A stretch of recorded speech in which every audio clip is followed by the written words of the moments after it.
In a competitive world, average won't cut it. The Success Launch Point shows you how to stand out, deliver massive value, and rise above the crowd. With on-demand courses, expert coaching, and a community focused on growth, you'll accelerate your career and your paycheck. It's time to level up. Check out modernobserver.com/launchpoint.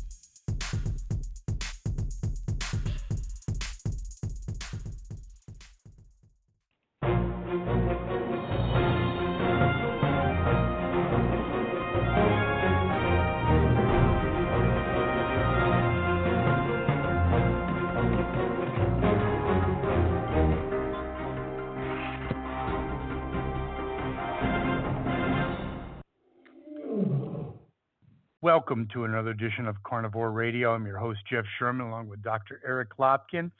And we, due to my illness, we took last week off, but we had the mayoral elections in Seattle and in New York. Both Democratic candidates won, and both are, the veil is off, and both are communists. New York is basically, you could say, a Muslim extremist. I don't think that's too far.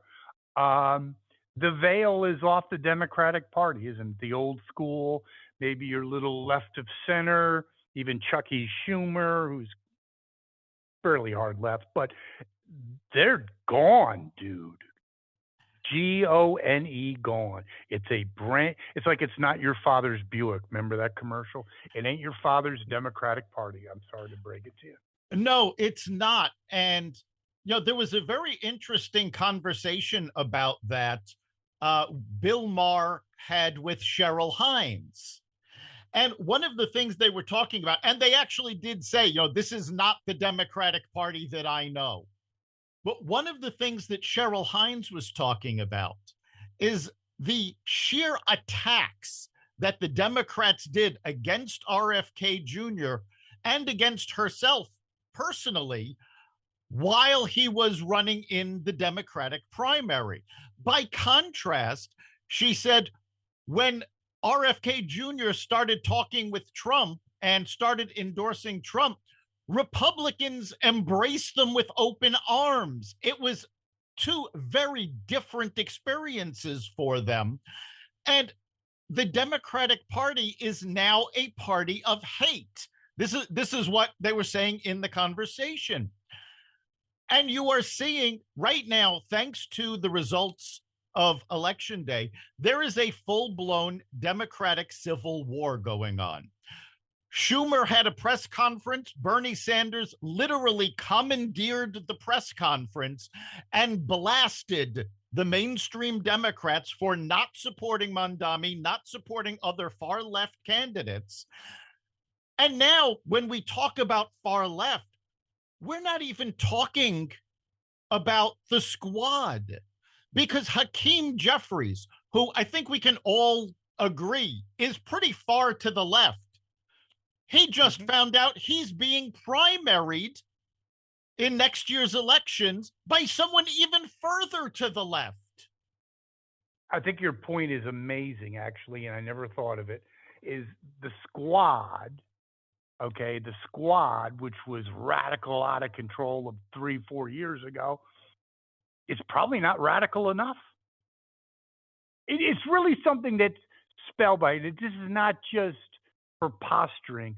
You've seen a communist takeover. I will not dispute, that's not the right word. I think the Civil War is kind of over. I don't see anyone fighting this, but you never know.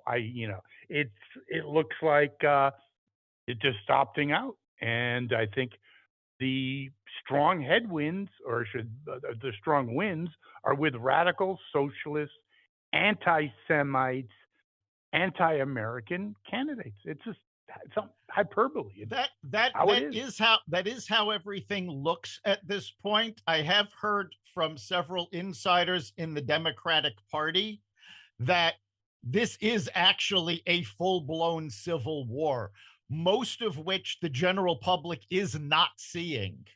So we're going to have to see what happens. I don't know if what I'm referring to as the mainstream Democrats or the old school Democrats have what it takes to hold off this rebellion. I mean, That's the they're quintessential trying. point. No, that is the point. Yeah. I think a lot of them are older.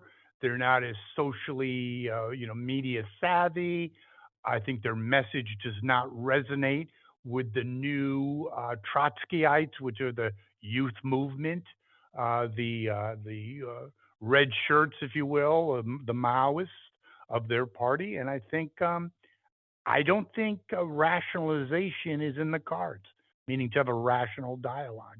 I think that's actually a sign of weakness in the current Democratic Party. I'll just throw one other thing before you analyze and give some more opinions of yours. I think when you say they're the party of hate, I agree with you 100%. Well, so is communism a party of hate. Stalin killed more people than Hitler.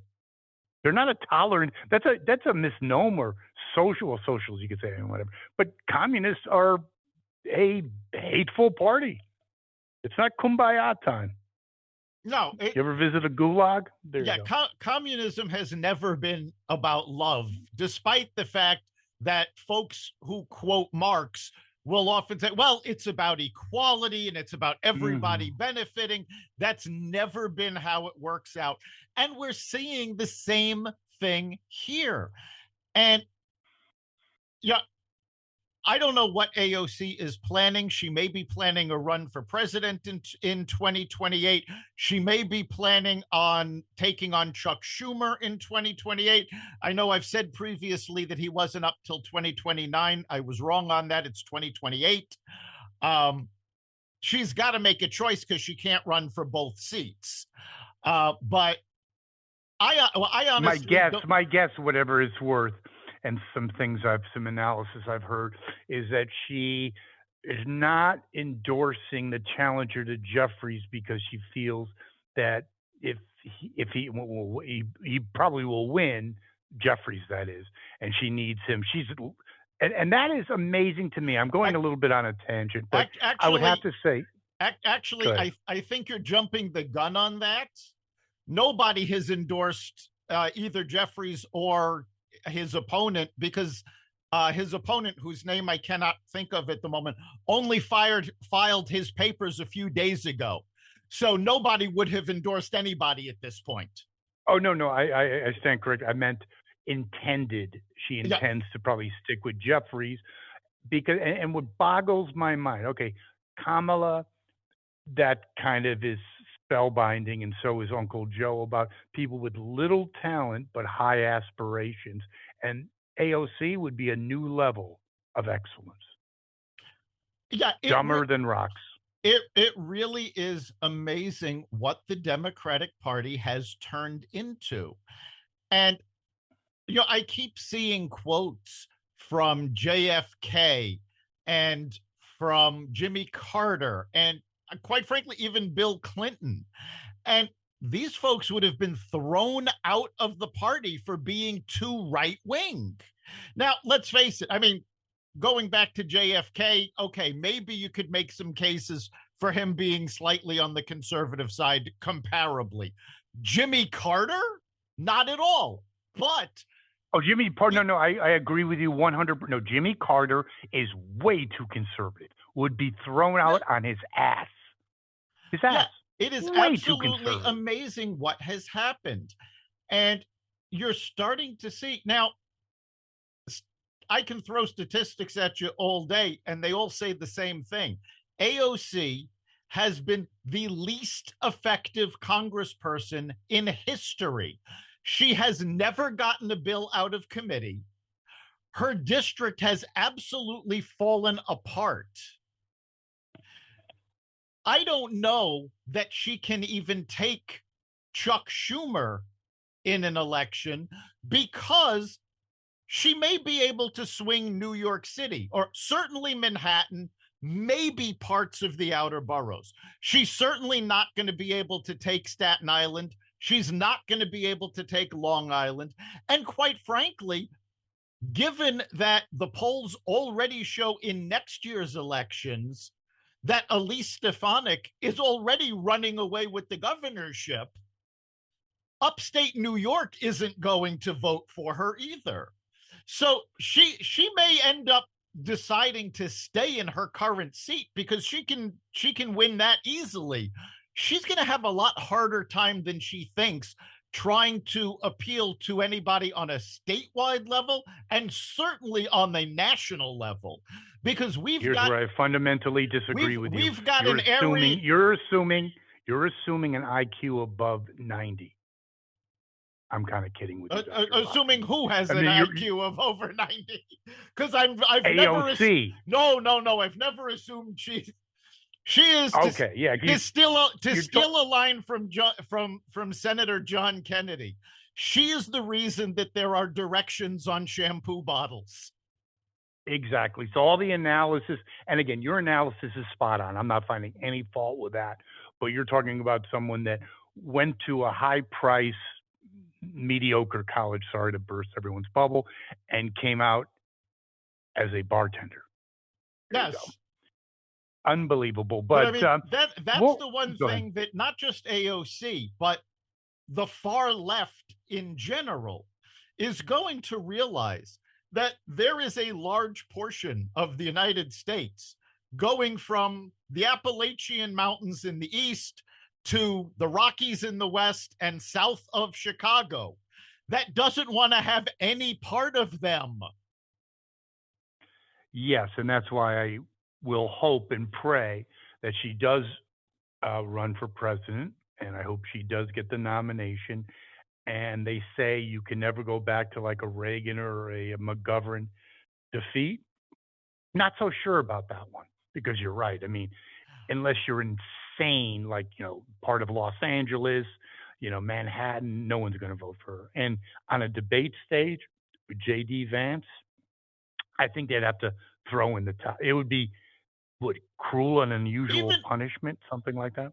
Even if it's not J.D. Vance, because there are a couple of other contenders for the Republican nomination. Mark Rubio is one of them, but there's not a single person on the Republican list that wouldn't devastate her in a debate. And your word is well chosen. It wouldn't be a defeat slap. It would be a devastation. It would be Biden without dementia. How do you like that? Yes. I was actually just thinking, I honestly think she may put forward the worst debate since Biden. It may be comparable to his performance. One other little factoid that I think is interesting, or insight, that, we talk about AOC and some of the others, Kamala Harris. It's kind of indicative of the new Democratic Party. You can look at JFK of 60-something years ago, right? And he was a learned person. Jimmy Carter, he might not have been he was a very intelligent person. These people, the new guard of the Democratic Party, are just dumbass. Crockett, these people are stupid. And that's a big problem. Because, I agree with the idea that it is time for both parties, quite frankly, to start turning things over to the next generation.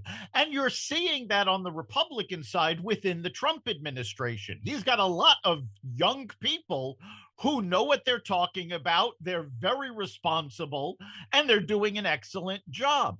But on the Democratic side, the young bucks, so to speak, that have come up, and stepped forward, they're not only, I want to say they're not qualified, but that doesn't begin to describe it. These people. No. You 100%. That was that was awesome. It doesn't begin to describe it, because you're correct. No, that's the only thing you can say. It's inexplicable. Certain things. Like, I know the theory of relativity. I can't explain that. And we always talk about, we've talked about in the past, the downfall of education. Some of these people, like Crockett, they went to all these like prestigious schools, and I wouldn't let her change my oil. She's as dumb as a rock. I don't know if it's DEI. I don't really give a shit. And I think she's a moron. I think the downfall of the American education system has a lot to do with this problem.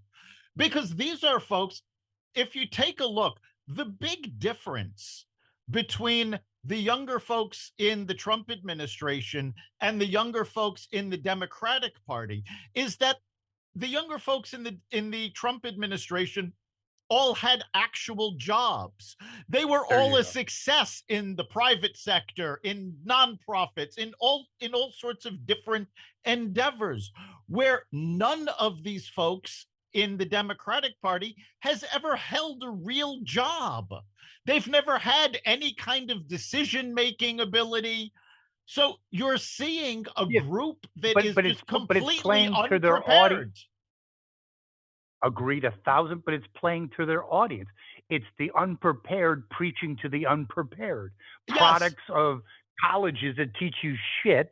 You got a $200,000 debt, and you're working at Walmart. I mean, if you're working at all, so yeah, it's Dumb and Dumber, dumb preaching to the dumb. Yeah, and But it's still dangerous because there's a lot of dumbasses out there. it's And we very real quick is dangerous. seeds of revolution happen with entitled dumbasses who think they got gypped and are entitled to what they should get because they Well, went to college. Oh boy. the key word in what you just said is entitled. Yeah, and an interesting statistic I came across this morning. Right now, we've over the past couple of podcasts, we've talked about the job market. The actual numbers for Gen Z, which is age, which they said was age 16 to 27, they actually have the highest job rating, the most jobs of any generation in 50 years at this time. The problem is you've got a whole lot of people that don't want to look for jobs, that don't want to do the jobs that are out there. They want to be social media influencers, which is why the left has been as successful it is, because that's all these folks are. They go on social media. They're not legislators. Most of them have never gotten a bill passed, but they're social media influencers. So people think, oh, they're successful. They must know what they're talking about. These are the same folks, though, that went on Instagram and TikTok a few years ago eating Tide Pods. Yeah, no, yes, 100%. So, am I correct in saying that yes, this generation has the best job numbers, but they're kind of overshadowed by a subgroup that is unemployable and is really not in the job market. Social Yeah, media yes, experts, whatever you want to call it. you're talking about a group of people who were not educated to actually do anything in the real Nothing. world.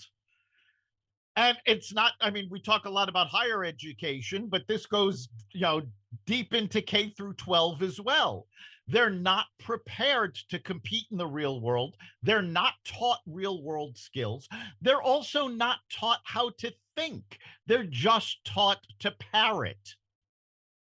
Actually, you have a very good point about they're not taught to think. You are, and some of that's technology. Okay, and I think that is a huge problem. And you may not know this, but most schools now, they have do-overs. And I think it's hysterical because, when I was in business, so we have a big presentation for Walmart, and I went out and got hammered and, went to a Stones concert, right? And next morning, I crashed the presentation. So what, I go to my boss and say, hey, John, I kind of got effed up last night. Do you want to do a do-over with Home Depot? Mm-hmm. That's going to work. Yeah, no, it's no problem at all. But that's, you're talking about, they're not trained for the real world. Yeah. There is no do-overs. You study and you take the consequences. Am I correct? That's it. And either you do or you don't. It's fine. It is absolutely amazing how we have coddled kids. Oh, yes, you could do it over. It's like, oh, it's fine. You did your best. You know what? Yeah. And this is something that drives me nuts. I do a lot of business coaching, And I hear that all the time. It's like, well, you know what? You don't have to be that great. You just have to do the best you can do. You know what? There comes a time where that is not good enough, where you actually 100%. have to accomplish something. 100%. When you got a mortgage and you got 2 kids in college or something, no, you can't say, go to your kid and say, I tried my best. Unfortunately, college is not going to be happening because I just got laid off. But I did try. And speaking of trying, doing a good job, I think on the world stage and economically, you have to say the Trump 2.0. And that's why I believe the Democrats are just flailing, throwing stuff like Epstein and all that other, because they got nothing. I mean, you look, and it's not about Trump. You look at the seriousness, you look at the level of competency of his cabinet, like you said, people that have done shit, not transsexuals or whatever, running the Defense Department, whatever her name was. And then you look at the Democratic Party throwing out YouTube videos telling the military to defy orders. Like, what are you smoking, dude? Like, this is like, it just juxtaposed to one another. It just doesn't play in Peoria. Sorry, it just doesn't. No, it does not play in the heartland of the country. They may eat it up in Manhattan. I'm sure California, Oregon, and Washington love this, but it doesn't play in the rest of the country. And that's why all the states I just mentioned, people are leaving. It is absolutely astonishing how the Democrats were yelling at the Republicans, how dare you shut down the government? And then when 8 Democrats crossed the line to reopen it, they turned on their own and went, how dare you reopen the government? They've got the Epstein. The whole reason they wanted to make a big deal out of the Epstein files was because Trump said, no, we don't need to release everything. Oh my God, what's he trying to hide? As he turned around, he said, you know what? Fine, I'm not falling for this political bull. Release everything. Go ahead. And he told the Republicans, support the bill to release all the Epstein files, which they did. I don't know who it was, but in the entire House and Senate, there was only one person that voted not to. It's like, I want to know who that one is and what they're trying to hide. And what their political future is, zero. Yes, go ahead. But the documents are coming out, and document after document is nailing Democrats, not Republicans. But it goes back to, sorry, go ahead. You've got the former Treasury Secretary under Bill Clinton. He was a faculty member at Harvard. He's the former president of Harvard, and he also served in the Obama administration. He just got nailed because he was talking to Epstein, asking for Epstein's advice on how he should approach a romantic encounter that he should not have been involved in. So you have the Clintons are named in these papers. Rob Reiner is named in these papers. Meathead. Robert De Niro is named in these papers. It is fantastic. It is absolutely amazing. But Dr. Lopkin, all it comes down to is a knee-jerk reaction. Whatever Trump wants to do, we have to fight it. Doesn't matter if it's good for people or not, we have to fight it. And it's also when you're going down the proverbial tube, you flail at everything. You grab for any life raft, a stick, and that's what they're doing. This is what it is. It's the death throes. Wouldn't want to count it too soon, but it's not looking good. But you also look at, how do you complain, which they do, about now, the trade deficits closing. I mean, what are they going to say about that? That no, we need more deficits? Yeah, this is something that also amazes me how little talk this has gotten today. The trade numbers came out this morning, and our trade deficit, thanks to Trump's policies, dropped by $20 billion. That's approximately a 25% drop in our trade deficit. This is a good thing. They keep yelling about affordability. Well, guess what? First of all, January, when some of the items that were in the big beautiful bill actually take place, you're going to see a lot of things more affordable. But they were dead silent when Biden's policies shot inflation through the roof.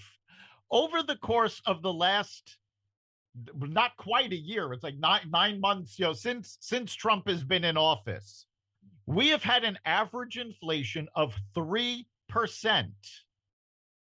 When Biden was in office, and I had to double check this number because when I saw it, it absolutely blew my mind. Was it over the course of his presidency, prices went up 25%. What happened to the Inflation Reduction Act, Doctor? Yeah, talk about a misnomer. But the Democrats were absolutely quiet when that was happening. Because they just care about power. Actually, Nancy Pelosi said that Uncle Joe should be on Mount Rushmore. If you remember that one, I don't know which mountain she's talking about, but whatever. And in closing, he's speaking about Uncle Joe and his administration. Ripley's Believe It or Not, dating myself, but it happens. PBS, not Fox News, not Breitbart, has a recent poll. 33% of those polled say that Uncle Joe is the worst president in history. In history. Not like in the modern era, not like last week, in history. And I actually think it's well-deserved because you know who else said that? Bill O'Reilly. He says he's the second worst president in American history. The first is Buchanan, who probably got us into the Civil War. And he had a great analysis about that. He goes, because you look at Hoover, yeah, he kind of effed up but he didn't cause the Great Depression. All Uncle Joe's problems were self-induced. I like that analysis. What do you think? It's a very good analysis. I think Bill O'Reilly is probably right about Buchanan being worse. But you have to remember that the average PBS viewer doesn't have any idea what James Buchanan actually did. Quite frankly, we're lucky they know anybody before FDR. Yes.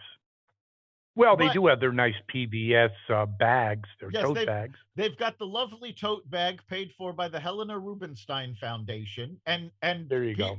Well, what was the Helena Rubinstein Foundation, the Chubb Institute, and viewers like you? That's what it always was. But first of all, I think the number is clearly skewed because we know PBS swings to the left. So if you were to extrapolate this over the population of the United States, you're probably talking more along the lines of 40 to 50% are saying he was the worst president ever. I was going to say 50. And in closing, karma's a bitch. You got to look at the great Dr. Jill. She must be that would suck. You spent 40, 50 years with an absolute imbecile who got no respect. And, you and I are Johnny Carson fan. I lived in Philly when he was running his first couple of times. And he was the butt of national jokes. He was a buffoon, a intellectual lightweight. And you stuck with him. And in the end, you'd be better off if he never was president because he's basically a disgrace. At least Jimmy Carter came out kind of okay. I don't mind Jimmy Carter. Yeah, I mean, we've talked about this on the podcast as well. Jimmy Carter was a terrible president, but he was a good person. And he showed that when he left office. All of the good works he did, all of his efforts for the underprivileged, Joe Biden doesn't have any of that. He has never been there for anybody but his own family. He would move heaven and earth to protect Hunter, but the underprivileged in America, they can go, F themselves as far as Biden's concerned. Yeah, actually, I'll leave you with this. Who was the latest Meet the Press host? I'm not really impressed with it. Chuck Todd, basically, because, libs turn after you're no longer used to them. He basically, I think it was a book or an essay, said that, no, Uncle Joe was always a son of a bitch. And he mentioned the fact that when his kids or his wife died in that horrible accident, did he take the time out? No, he redoubled his efforts. Oh, of course. Double down but, on running. We have to give Biden credit where credit is due.